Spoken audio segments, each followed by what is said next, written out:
Suddenly, a harsh metallic screech echoed through the air, a sound that didn't belong on the quiet highway. Miller gripped the steering wheel tighter, his knuckles white. "What the hell was that?" muttered one of the convicts, his voice hushed. Then they all saw it, a dark, menacing shape in the distance, silhouetted against the fading light, seeming to move with an unnatural speed. Before anyone could react, the shape was upon them, a monstrous truck with a rusted exterior and a terrifyingly personalized license plate. With a deafening roar, it slammed into the back of the bus. Flying and metal protesting, the convicts were thrown from their seats, their screams echoing as the bus fishtailed wildly. The driver, adrenaline coursing through his veins, wrestled with the controls, fighting to keep the vehicle upright. But the truck was relentless, ramming into the bus again and again, its driver a terrifying silhouette behind the wheel. Inside, the convicts were in a frenzy, their shouts and desperate prayers mingling with the deafening roar of the collision. One of the more hardened prisoners, a hulking man named Marcus, with a face that looked like it had been carved from stone, broke the chaotic silence. "He's not just messing with us.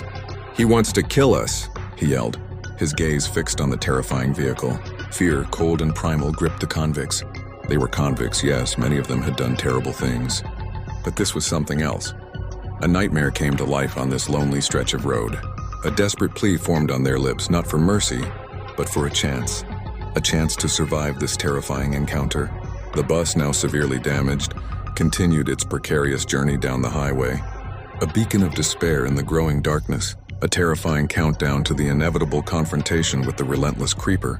The convicts, despite their differences, were united in their fear, a shared understanding that their pasts had finally caught up to them in the most horrific way imaginable. The darkness deepened.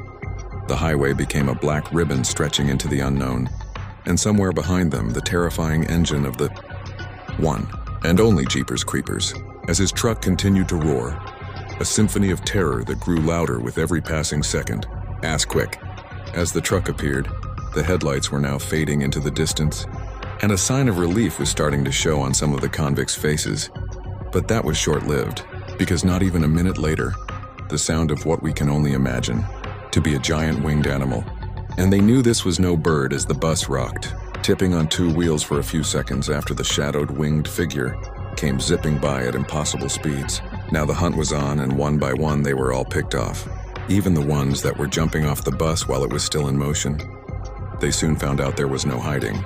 There was no escape, for he must eat and to survive. The next day arrived, but the bus did not. After a few hours, the prison facilities sent out a manhunt search team, only to find the bus and no remains of anyone or anything. If you enjoy my content, please subscribe, comment,